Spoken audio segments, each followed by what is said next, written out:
Queridos, sem muitas delongas, abra sua Bíblia na carta aos Gálatas, capítulo de número 2, versículos de 1 a 10.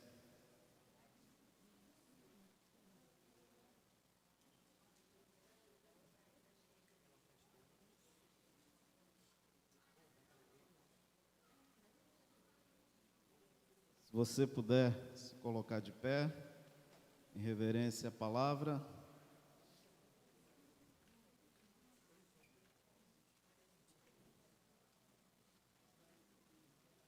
Amém? Todos acharam? Na minha versão diz assim: 14 anos depois, subi outra vez a Jerusalém com Barnabé, levando também Tito. Subi em obediência a uma revelação, e lhes expus o evangelho que prego entre os gentios, mas em particular aos que pareciam de maior influência, para, de algum modo, não correr ou ter corrido em vão. Contudo, nem mesmo Tito, que estava comigo, sendo grego, foi constrangido a circuncidar-se. E isto por causa dos falsos irmãos que se intrometeram com o fim de espreitar a nossa liberdade que temos em Cristo Jesus e reduzir-nos à escravidão, aos quais nem ainda por uma hora nos submetemos, para que a verdade do Evangelho permanecesse entre vós.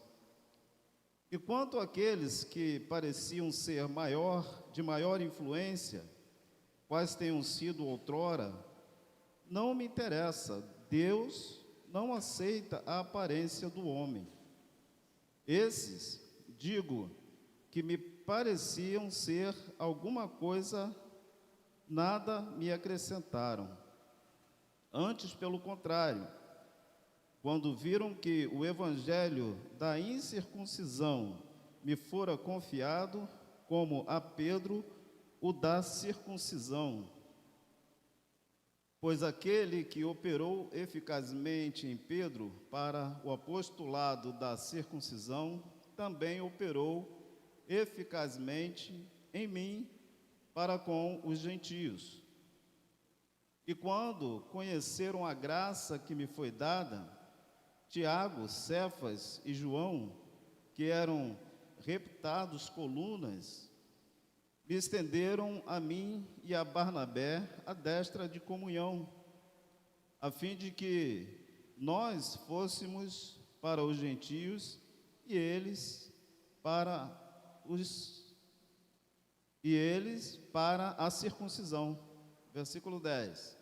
Recomendando-nos somente que nos lembrássemos dos pobres, o que também me esforcei por fazer. Curve a sua cabeça. Senhor nosso Deus, Pai querido, abra a nossa mente, Pai amado, nesta hora, para receber o que o Senhor tem para nós nesta noite.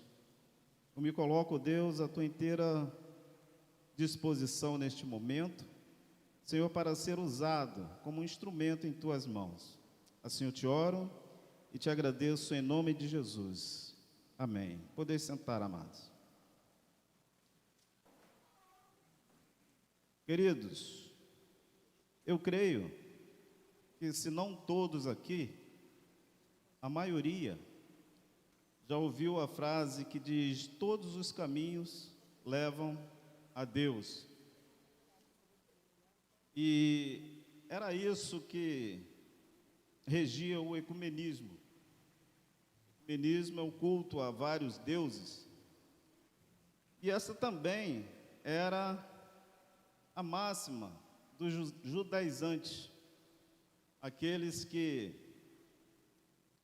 não eram judeus, mas estavam ali no meio e que eles observavam também a lei mosaica e que acusavam Paulo de possuir um outro evangelho, que para eles o evangelho inferior ao que os apóstolos, os líderes de Jerusalém pregavam. Segundo eles, o evangelho de Paulo precisava de alguns ajustes, de algum jeitinho para, poder ser considerado por eles. E no capítulo 1 de Gálatas, que nós já estudamos, nós aprendemos que Paulo, ele defende o seu apostolado, declarando que o seu ministério, ele tinha origem divina, e não teve nenhuma influência humana. Não dependia de lideranças em Jerusalém. Agora, Paulo, ele quer mostrar que o seu evangelho em nada difere do evangelho que os apóstolos pregavam. E Paulo, então, ele nos ensina que o evangelho é um só. Não existe pluralidade de evangelho. Ou seja, não há mais de um evangelho. E qualquer acréscimo da lei ao evangelho da graça tira a liberdade dos crentes.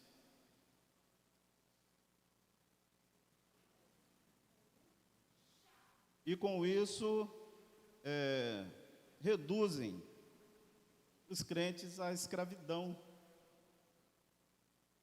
E por essa razão, amados, deve-se combater esses falsos ensinamentos. Hoje, nós sabemos que nos nossos dias, nós abrimos as redes sociais e nós vemos cada aberração no que diz respeito à pregação do Evangelho. E a mensagem de hoje, ela nos conta como Paulo, ele foi parar em Jerusalém para combater esses falsos mestres, esses falsos ensinos. E nos versículos de 1 a 5, vai falar acerca da viagem de Paulo a Jerusalém, levando com ele Barnabé e também Tito. E foi Barnabé quem apresentou, quem recomendou Paulo aos apóstolos. Tito era grego, ajudante de Paulo, e acredita-se que Tito era um filho na fé de Paulo. E aí viajou com Paulo e Barnabé a Jerusalém, por causa de uma contenda com relação à lei mosaica. E os versículos de 2 a 5, Paulo, ele expõe o evangelho que prega para acabar com a influência negativa dos judaizantes. No versículo 2, nós podemos observar 3 fatos. O primeiro é que Paulo, ele não foi convocado pelos apóstolos para dar uma explicação acerca do evangelho que ele pregava. Paulo, ele vai a Jerusalém por uma revelação da parte de Deus. O segundo fato que nós observamos é que o evangelho de Paulo, ou melhor, o evangelho que Paulo pregava, é o mesmo de sempre. O texto diz assim, e expus diante deles o evangelho que prego entre os gentios. O verbo pregar, aqui ele está no presente, indicando que o evangelho que Paulo expôs naquela época aos apóstolos é o mesmo que ele ainda prega, é o mesmo que nós pregamos hoje. O terceiro fato, Paulo, ele não vai a Jerusalém receber aval dos apóstolos. Ele não vai lá com esse intuito de ser confirmado pelos apóstolos.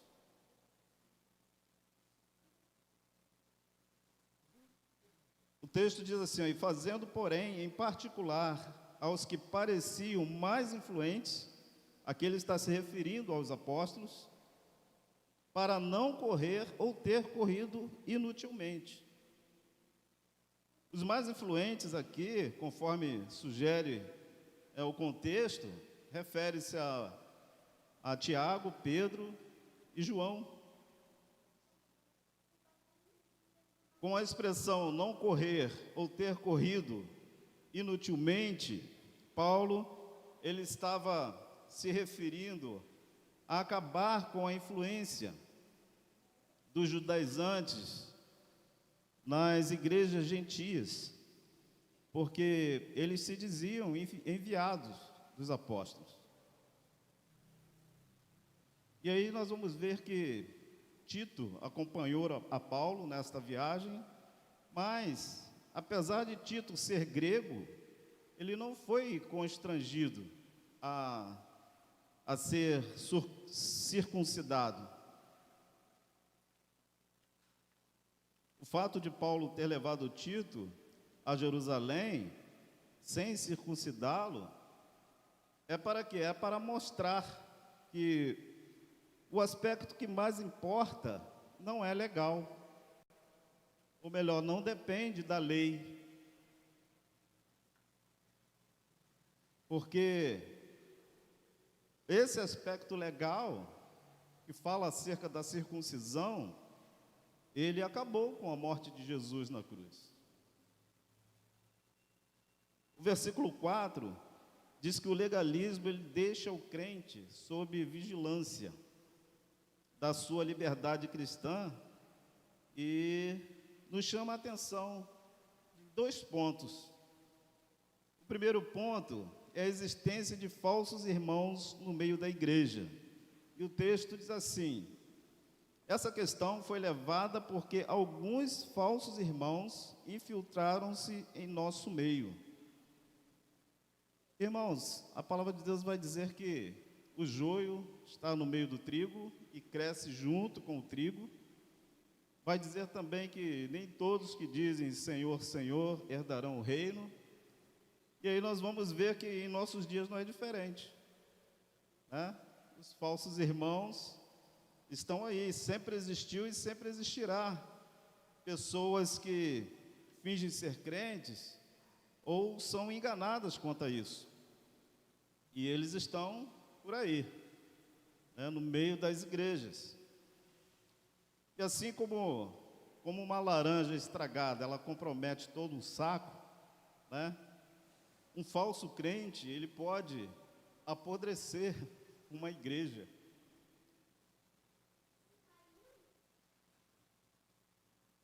E nós entendemos que até hoje, né, existem essas pessoas que estão aí no meio, muitas das vezes, indo de encontro à visão pastoral, muitas das vezes disseminando contendas no meio da igreja, e a gente convive com essas coisas. Assim também, no segundo ponto, o evangelho legalista reduz o crente à escravidão. E aí a parte C do versículo vai dizer, nos reduzir à escravidão. John Stott, quando diz que o cristão ele foi libertado da lei, no sentido de que a aceitação diante de Deus depende, diante de Deus, da morte de Jesus Cristo, é por meio da graça. A liberdade cristã, amados, que o salvo ele está livre dos encargos da lei e das tradições humanas. O homem ele é salvo por meio da graça de Deus, somente pela fé. É a fé que vai levar o homem ao entendimento do pecado. E qualquer acréscimo a isso reduz-o à escravidão. No versículo de número 5, ele diz assim, olha, não nos submetemos a eles, nem por um instante, para que a verdade do Evangelho permaneça com vocês. Veja que Paulo, ele mantém firme a sua convicção. Ele foi treinado por Cristo no deserto da Arábia durante 3 anos. O Vertinho comentou isso aqui na semana passada. Ele assentou-se a sós com Deus. Ele aprendeu mais do que ele aprendeu com Gamaliel. Sabemos que Paulo ele foi ensinado, né? Por Gamaliel, e Gamaliel era um entendedor da lei, né? E nós aprendemos com Paulo que é preciso lutar, é necessário sermos apologetas, lutar com unhas e dentes para defender o Evangelho que nós pregamos, que é o Evangelho que nos liberta para não sermos reduzidos à escravidão do legalismo. Pode parecer que Paulo aqui ele está engrandecendo o seu ministério apostólico para desmoralizar os seus opositores, mas não é isso. O seu desejo é defender o Evangelho que ele está anunciando. E quanto a isso, Paulo, ele não media esforços. Nós devemos pregar o Evangelho da graça para libertar o homem e para que ele viva, né, esse Evangelho, esse mesmo Evangelho. Devemos pedir graças a Deus para viver de acordo com esse Evangelho. Peça a Deus graça para discernir acerca do verdadeiro e do falso Evangelho. O Espírito Santo, ele opera através do Evangelho verdadeiro. E quando você prega e vive o Evangelho, inevitavelmente, pessoas virão para Cristo. E assim, você estará glorificando a Deus. Ao anunciar o falso evangelho, ao denunciar, melhor dizendo, o falso evangelho, você evitará a confusão na igreja e ajudará a sepultar falsos ensinamentos. E assim Deus também será glorificado. E como que nós denunciamos o falso evangelho? Nós não precisamos de um confronto, né, com os líderes, pastores, chamados pastores, que anunciam um falso evangelho. Nós não precisamos de um confronto, né? Mas a forma de nós denunciarmos é pregarmos o verdadeiro. Os versículos 6 e 8 diz que o evangelho de Paulo é idêntico ao evangelho dos demais apóstolos. E aí nós observamos 2 pontos importantes no versículo 6. O primeiro ponto vai dizer que Paulo ele não está diminuindo a autoridade dos apóstolos. Ele diz assim, quanto aos que pareciam influentes, o que eram não faz diferença para mim. Deus não julga pela aparência. Então pode parecer que Paulo ele está sendo aqui um tanto quanto orgulhoso, mas não é isso que está acontecendo aqui. Em todo esse texto, Paulo ele refere-se a Tiago, Pedro e João como influentes, como colunas.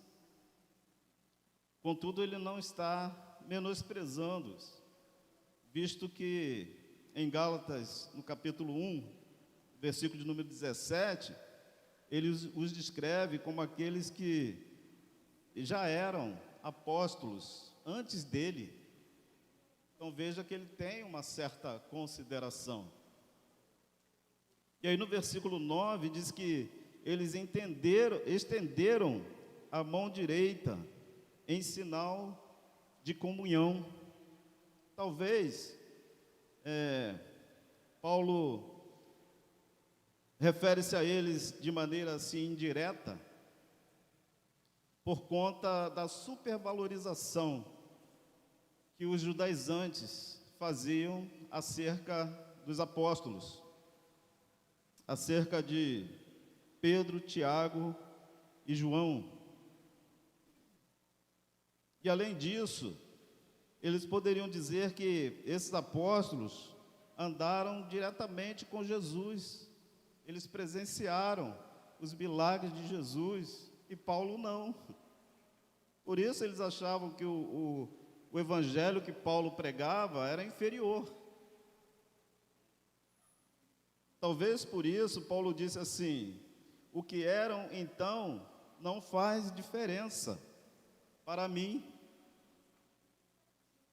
Aí ele tá querendo dizer o quê? Existe um equilíbrio aí. O que Paulo está dizendo é que a imagem que os judaizantes estavam fazendo dos apóstolos não lhe importava, porque Deus não julga, não olha para a aparência. O segundo ponto que nós observamos é a unidade de Paulo a dos apóstolos.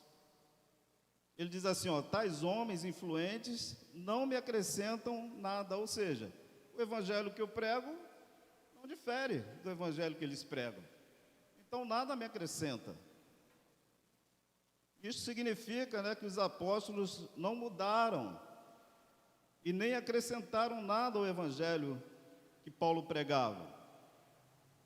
E com essa afirmação, Paulo ele estava destruindo o argumento dos judaizantes, dizendo que eram enviados os apóstolos para acrescentar a circuncisão ao evangelho da graça.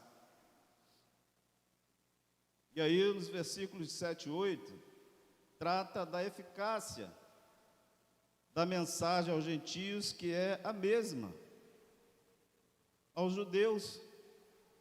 E aí ele diz assim, ao contrário, reconheceram que a mim havia sido confiada a pregação do evangelho aos incircuncisos, assim como a Pedro aos circuncisos.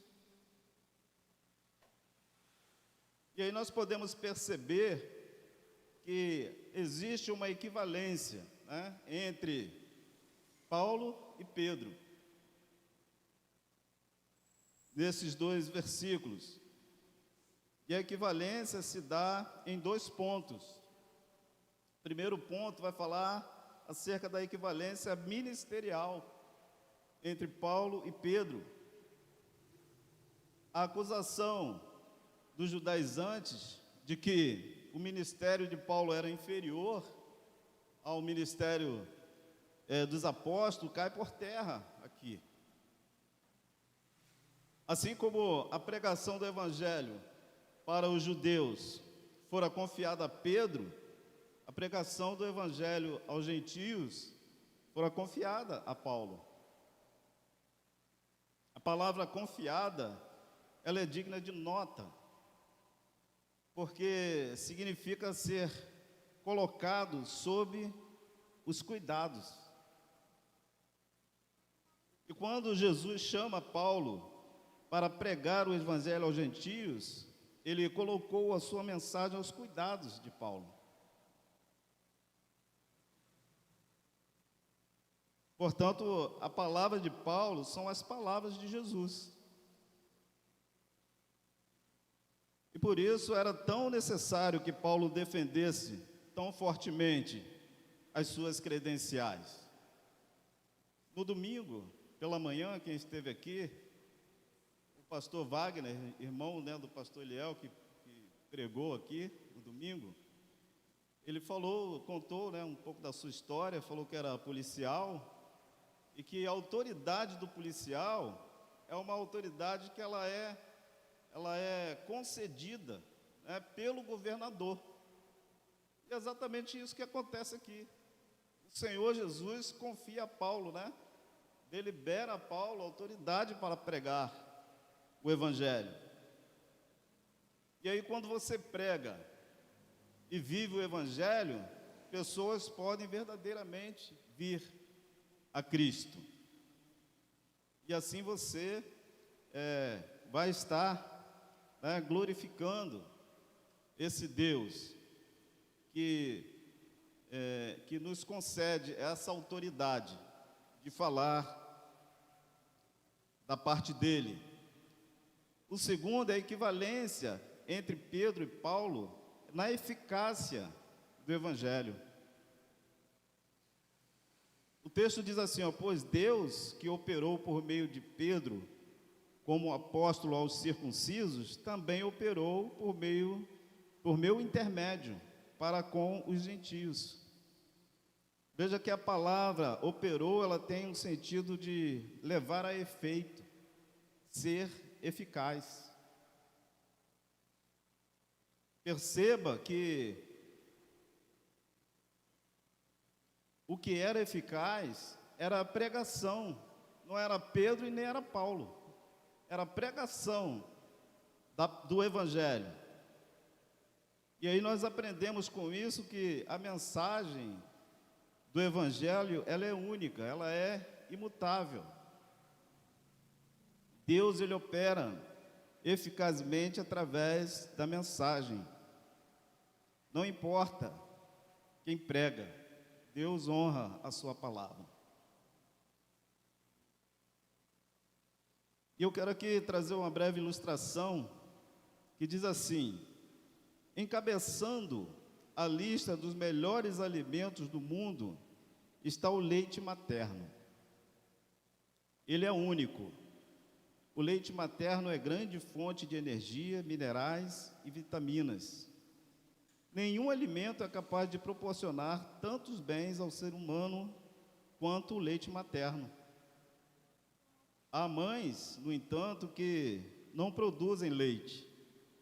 E aproveitando-se disso, empresas, através da alta tecnologia, tentam produzir leite para bebês, mas jamais poderão dar ao bebê tantos nutrientes quanto o leite materno.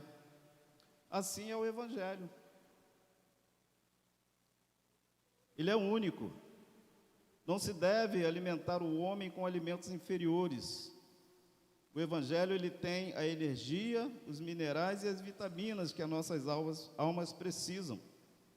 Deus opera eficazmente através da sua mensagem. Então você deve alimentar e dar a outros do puro Evangelho, do Evangelho da graça. Não adicione nada a esse Evangelho. Preserve-o genuíno. E aí há duas formas de se alimentar do puro Evangelho. A primeira é ir à fonte, né? Que é a palavra. E a segunda é ouvir os pregadores. É ouvindo pregações do Evangelho de Cristo. E há duas formas de alimentar outros do puro Evangelho. A primeira é pregando como ele é, e a segunda é vivendo, pregando, mas com a nossa vida, que com as nossas palavras. Essa semana eu estava assistindo uma conferência chamada Impacto, da Atos 29, e o pregador que ministrou lá no segundo dia, ele estava dizendo que nós não devemos pregar somente com o nosso testemunho, porque se fazemos isso, nós estamos fora. Porque a palavra de Deus, para nós, é ide e pregai o Evangelho. Então é necessário falar. Nós entendemos, né, que o nosso testemunho é importante. As pessoas têm que ver em nós que verdadeiramente nós somos crentes em Jesus Cristo e damos bons testemunhos. Mas isso só não é suficiente. É necessário, né, que falemos do Evangelho. Então, para não adicionar nada ao puro Evangelho, nós devemos controlar o nosso desejo de agradar aos outros. E isso, amados, é um grande problema em nossos dias, porque nós vemos líderes que procuram pregar o que o povo quer ouvir, não o que o povo precisa ouvir. E quando nós queremos aplausos, nós corremos um grande risco. Nós corremos risco de acrescentar algo ao Evangelho puro e genuíno. O Evangelho, ele geralmente não agrada ao homem caído. Por quê? Porque ele confronta. A palavra de Deus nos confronta. E quando você mantém o Evangelho puro e imutável, Deus, ele opera por meio de você, trazendo pessoas para o reino. E aí os versículos de número 9 e 10 traz o resultado da viagem de Paulo. O ministério de Paulo entre os gentios, ele é reconhecido pelos outros apóstolos. O versículo 9 vai dizer assim, reconhecendo a graça que me fora concedida, Tiago, Pedro e João, tido como os colunas, estendem a mão direita a mim e a Barnabé em sinal de comunhão. Eles concordaram em que devíamos nos dirigir aos gentios e eles aos circuncisos. Nós sabemos que o pano de fundo aí, né, é o Concílio de Israel, onde eles se reuniram para discutir essas questões acerca da circuncisão, dentre outras. E aí eles entendem que o Evangelho de Paulo é verdadeiramente o Evangelho da parte de Deus. O que significa dizer que Tiago, Pedro e João, eles estenderam a mão direita a mim e a Barnabé em sinal de comunhão. Receber, amados, a mão direita de um indivíduo era em geral uma forma que as pessoas usavam de saudação, de boas-vindas, mas também de confirmação.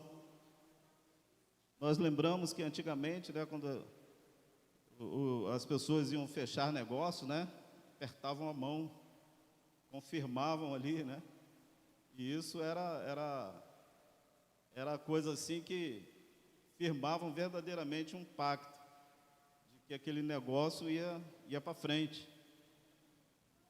Então era como se Paulo, Barnabé, Pedro, Tiago e João vivessem já uma unidade, né? É como se eles fossem sócios. E o termo comunhão aqui indica uma estreita associação envolvendo interesses mútuos. E da mesma forma, Paulo ele estava declarando que o seu ministério não era apenas independente dos apóstolos, como ele faz no capítulo 1, mas também era interdependente deles. Tanto Paulo quanto os demais apóstolos eram cooperadores no mesmo serviço. Eles tinham o mesmo propósito. Paulo, porém, aos gentios e os apóstolos aos judeus. E aí no versículo de número 10, Paulo recebe um pedido dos outros apóstolos, pedindo para que eles não se esquecessem dos pobres. E diz assim o texto: recomendando-nos somente que nos lembrássemos dos pobres, a que também procurei fazer com diligência. Então esta recomendação deu ocasião para Paulo ele fazer coleta nas igrejas da Judéia para os irmãos que estavam passando por necessidade. E com isso, nós aprendemos que acima dos nossos objetivos é necessário estar o reino de Deus e o seu evangelho. Não pode haver desavença entre irmãos porque querem ser mais importantes do que os outros. Todo salvo é um cooperador do evangelho. Afinal, essa é a missão, né? Ide e pregai. Normalmente, o ser humano, ele tem duas pernas. E ambas servem para fazê-lo se locomover. O objetivo, né, das duas pernas é fazer com que o homem ande. Uma perna, ela não pode pensar ser mais importante do que a outra. Somente com uma perna, a outra não pode fazer a sua função. Precisa aí o auxílio de uma perna mecânica ou uma muleta. Assim eram os apóstolos. Todos tinham um único objetivo: pregar o puro evangelho, o evangelho genuíno, verdadeiro. E assim devem ser os crentes hoje, todos, independente de cargos. Nós temos a mesma função, que é pregar o evangelho da graça a todos. Então entenda que a causa do evangelho, ela é maior do que os nossos objetivos pessoais. E quando nós entendemos que o evangelho é maior do que os nossos objetivos pessoais, nós vamos viver a vontade de Deus e não a nossa. E isso nos levará à aprovação como servo do Senhor. Ainda, amados, que boas obras não salvem, elas devem ser frutos da nossa salvação. Boas obras e salvação, elas não podem se separar. Elas precisam andar de mãos dadas. Faça o bem a seu semelhante, sem pensar em recompensas, mas em gratidão a Deus pela vida eterna que Ele te concedeu. As pessoas, ao verem as nossas boas atitudes, elas reconhecerão a Deus em nossas vidas, e Ele será exaltado.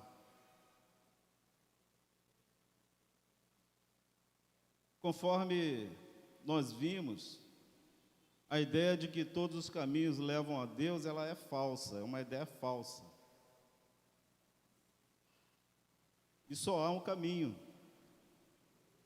E esse caminho, ele só é descoberto através do Evangelho da Graça, através da pregação do Evangelho da Graça. Então, perceber um falso evangelho sendo pregado e não fazer nada é o mesmo que concordar com ele. Além do mais, isso desonra a Deus. E Paulo, ele combateu. E você? O que vai fazer? Você pode se colocar de pé?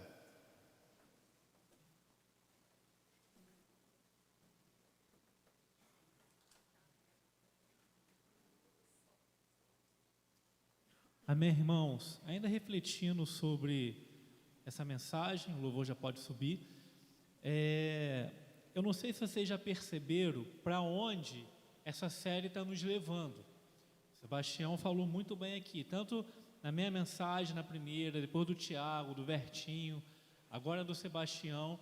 Essa série está nos levando numa coisa que Paulo ele condenava, que é viver uma vida de legalismo, uma vida legalista.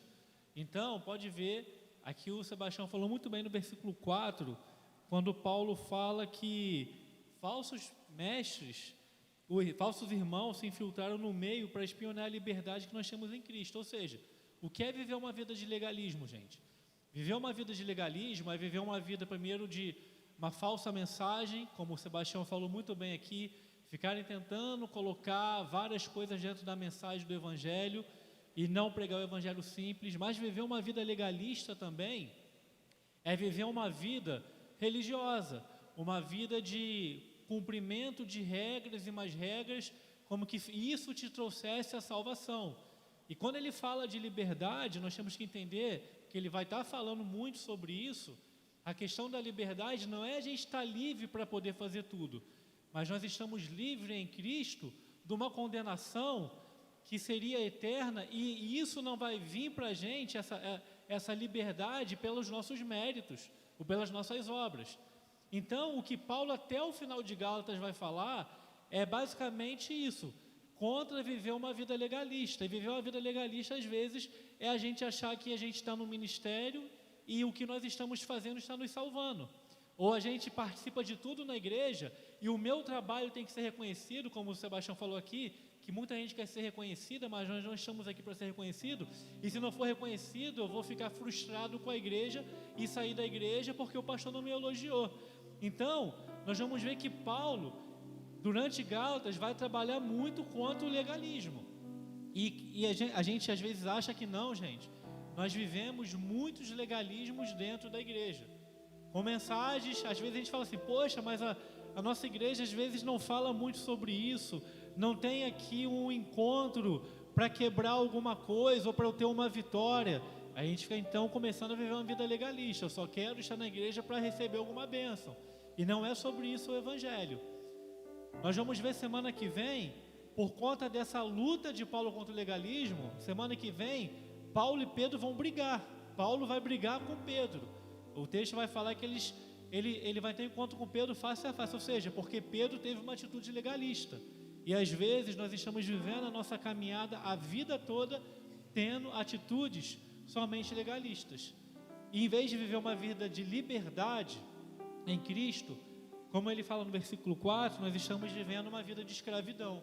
Nós estamos aqui dentro sendo escravos o tempo todo.